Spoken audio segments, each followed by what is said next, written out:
Ladies and gentlemen, boys and broads, I'm JB Gunner, aka Teardrop, and this is the Legend of Teardrop. Now, I'm a little sick today, so bear with me, but as you can see, I got my studio back. Now today, what we're going to discuss is one of my favorite topics, murder. And we're going to be talking about murder on the Appalachian Trail, because there's an article out, or a blog post, or whatever the fuck you want to call it, that I believe is kind of fear-mongering. Let's just say that. So, let's just get right into it. Let's go. This is Teardrop, and welcome to New to the Wild.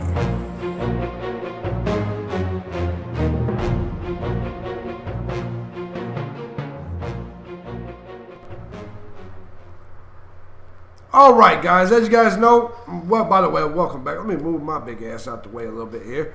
And let's scroll on up. This is an Empora. I don't know if it's a website. It looks like it may be. Empora is what it, Empora.com.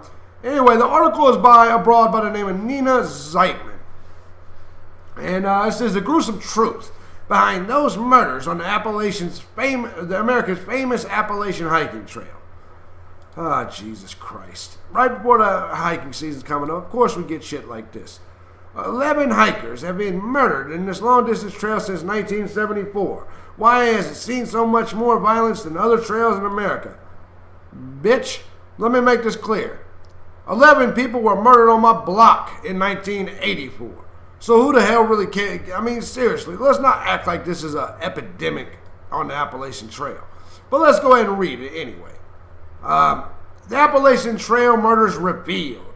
Hiking isn't generally thought of as a dangerous pursuit. Yes, ma'am, it is. It is thought of as a dangerous pursuit. You're in the wilderness in a lot of cases, and let's not even go there. But anyway, let's go ahead, continue. You're much more at risk by getting caught out by the weather or not having the right kit than you are by being attacked by someone, says Phoebe Smith, an award-winning travel writer who has spent hundreds of nights wild camping alone. She's right. But it turns out violent crime on hiking trails is more frequent than I initially thought. Well, that may be because you're an idiot. But 11 times since 1974 isn't really much of a big deal. I'm just saying. Hollywood film A Walk in the Woods was released in cinemas across the world earlier this month. It charts travel writer Bill Bryson's experiences hiking the Appalachian Trail. And by the way, this is my cuck voice. This is my liberal cuck voice, because this is usually, this voice, it can go for both men and women. So let's go ahead and continue. Once more, it has brought up the 2,160-mile path that stretches from Georgia to Maine, USA, to the public's attention. Okay. But mystery has long surrounded the trail, from disappearances to murder. Get the fuck out of here. Mystery doesn't surround the Appalachian Trail. We explore the famous Appalachian Trail murders.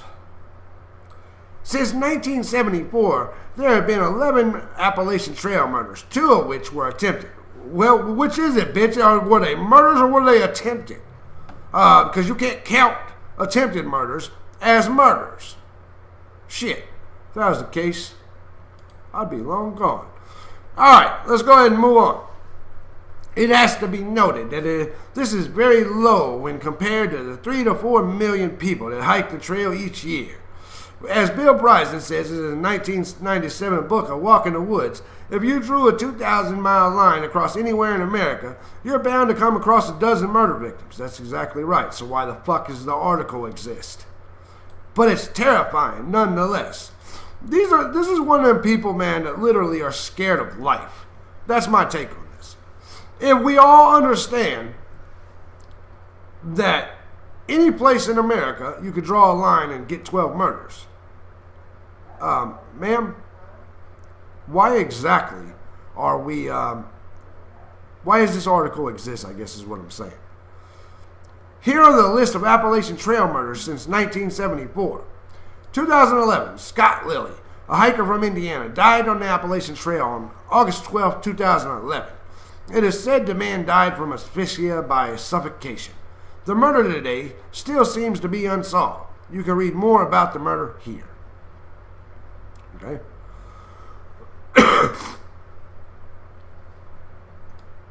2008, 2 fishermen were shot on the Appalachian Trail by Randall Lee Smith. By the way, I'm having severe coughing spells today, so you're going to see some editing in this video. It's because I'm having severe coughing spells. But anyways, before we get into this 2008 murder, you do realize that you're not going to be able to find any other 2,000-mile section on this planet or in America where there wasn't another murder for 3 years. But let's get to it. 2008, 2 fishermen were shot on the Appalachian Trail by Randall Lee Smith. Luckily, the pair survived, but Smith was charged for attempted murder and murders of 2 hikers back in 1981. He spent 15 years in prison before his release in 1996. So we understand that 4 of the people you're talking about was by the same person. And 2 of them wasn't even murders. Anyway, there's that nice fellow there. Oh no, that's Paul David Cruz. In 2001, Louise Chaput, a 51-year-old Canadian, was stabbed to death in the White Mountains, New Hampshire.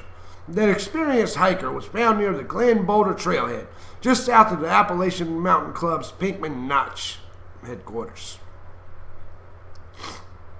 Okay, then you got to go all the way back to 1996. Julie Williams and Lolly Wilnans were found both with their throats cut in the Shenandoahs in Virginia, just a month after Bryson hiked through the area himself. Daryl David Rice was indicted for the crime 6 years later while serving time in prison for another attempted abduction. Okay? 1990, 6 years, of course, before this.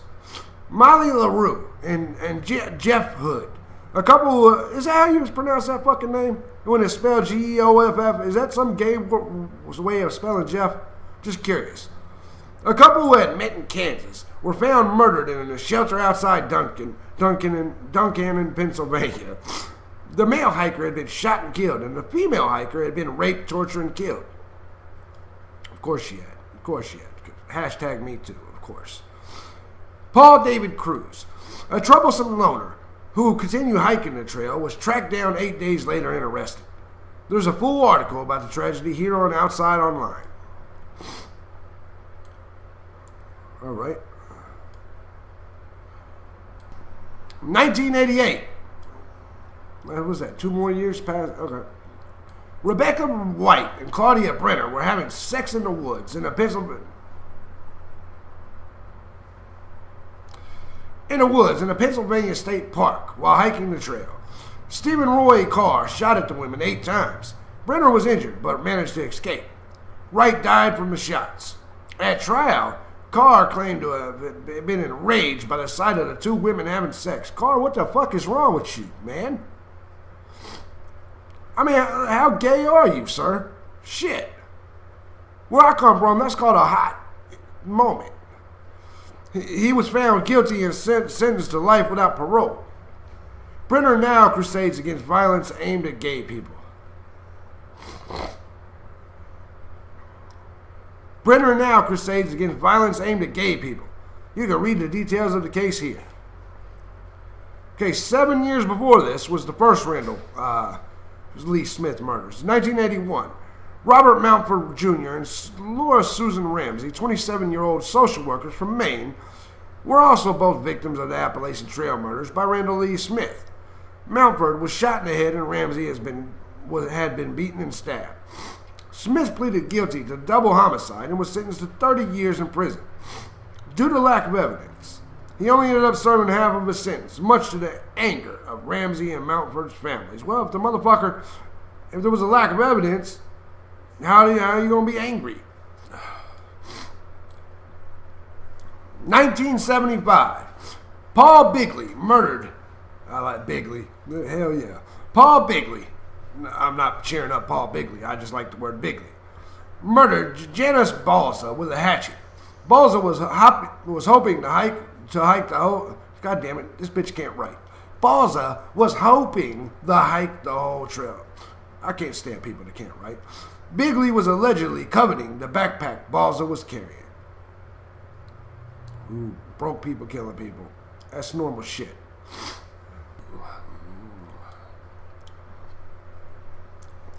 1974, Joel Polson, a 26-year-old from South Carolina, was killed at a shelter in Georgia by Michigan fugitive Ralph Fox, who continued to walk south and then caught a bus to Atlanta, where he was arrested. Polson had planned to only be out on a short trip. Many more murder victims lost their lives on the side trails near the Appalachian Trail, including Meredith Emerson back in 2008. You can only imagine the heartbreak the families of the victims had to go through. Yeah, I agree. By comparison, the Pacific Crest Trail is longer, 2,650 miles, although markedly younger trail had never seen a single murder. We can only guess what the reason for this would be. No, we don't have to guess. We don't have to actually guess. The Appalachian Trail gets a lot more business, so to speak, than the PCT. So logically, just a numbers game, simple logic tells you why. Despite these Appalachian Trail murders, it is remembered that the violent crime is in fact very rare. It shouldn't stop you from hiking the trail yourself. Then what the fuck are you writing an article for? Jesus Christ, man. How should you stay safe on the Appalachian Trail? Blogger Mark Kelly suggests bearing in mind that most violence comes from people crossing paths with the Appalachian Trail, not other hikers. That's true. Take care when you do find a person in the woods that seems completely out of place. I met several people on the trail who clearly were not hikers, and each one of them were quite strange, and I agree with that. No, I agree with that. You know, it's very clear who's homeless or who's not hikers, and yeah, you want to stay away from those people. Take care. Okay, no, we already read that. Retired FBI profiler Mary Ellen Toole wrote a book called Dangerous Instincts: How Gut Feelings Betray Us. She gave the Appalachian Trail website these handy hints about spotting potential hike attackers on the trail. Dangerous people are often impulsive, display explosive bursts of anger, narcissistic, hold grudges, and lack empathy. Well, fuck, I actually fall into every single one of them categories. Ain't that a bitch? I find that hard to believe because I ain't murdered nobody on the Appalachian Trail. So I find that hard to believe. As a rule of thumb, you're more than likely to encounter troublesome people within a mile or two of crossroads, rather than in the deep, dark forest. I agree with that completely. Be careful when hitchhiking. You never know who might pick you up in their car, even if you're traveling with a partner. Well, that's just common sense. Make sure someone knows where you can. What the fuck does that mean? Make sure someone knows where you can. Check in with them regularly. This is one of the most horribly written documents I've ever read. Don't be afraid to stomp on the instep of an attacker or slam a knee into a male attacker's groin. How come you're not giving me advice on how to stop a bitch from attacking me? I'm just curious. Why is it always the men?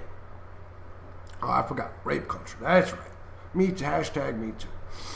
It's better to scratch someone's eyes in order to protect your life than it is to be a merciful victim. It's so funny, man.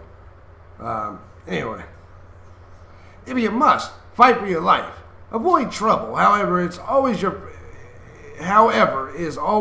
Jesus Christ, this bitch cannot write.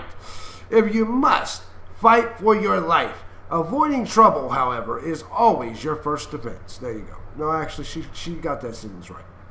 All right. There's your article. So I'll provide a little bit of commentary on the situation beyond what I've already done. All jokes aside, all entertainment value to this message aside, ladies and gentlemen, if you're just now going out there for the first time, I assure you that you are safe. The Appalachian Trail is nothing to be afraid of. 11 murders since 1974.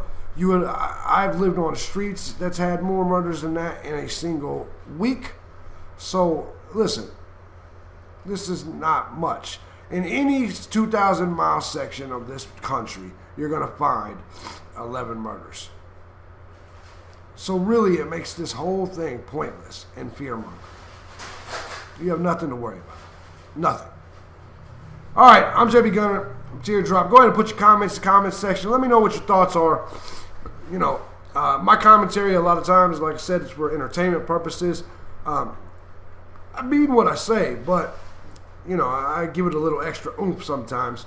You know, I do feel for the families. I love hikers, so I don't want to see anybody hurt. But the truth of this is there's just simply not enough hikers getting hurt. I don't mean I want more hikers hurt. I mean, what I mean is there's not enough hikers getting hurt for it to be a big deal. So you're safe. Hike your own hike. Enjoy your hike. And don't let bullshit stories like this or articles like this scare you from getting the experience of a lifetime, if that makes sense. All right, guys, I'm out of here. I gotta fix this lighting in here. I'm sick, so but I do got my office back. So let's go ahead and get back to work. These videos are coming tomorrow. You will receive one of the hiker spotlights I still have to release. Anyway, I will go ahead and release it tomorrow. But anyway, I'll see you guys later. I'm out. Bye, bitches.